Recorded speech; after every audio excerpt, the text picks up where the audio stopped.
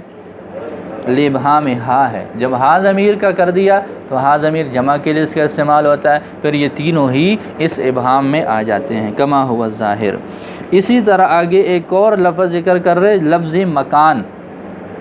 مکان یہ ایک ایسا لفظ ہے کہ جی اس کا معنی معلوم ہوتا ہے۔ مکان کا لفظ ہم اردو میں جگہ کا اس کا ترجمہ کرتے ہیں، وہ امجد عثمان کو کہتا ہے میں آپ کی جگہ پر بیٹھ گیا، کیا کہتا ہے؟ میں جلست مکانہ کا، اور ظاہر ہے اس کے بیٹھنے کی جگہ تو متعین ہے، جتنی جگہ اس کے حصے میں آتی ہے ایک بندے کے لیے وہ متعین ہے، تو اس کے محدود متعین ہے۔ تو مکان اپنے ذاتی اعتبار سے ایسا لفظ ہے کہ اس کا مصداق کیا ہے؟ وہ معلوم ہے اور متعین ہے، لیکن پھر بھی اس کو مکان مبہم میں شمار کر لیا جاتا ہے، اس سے فی کو مقدر کر لیا جاتا ہے۔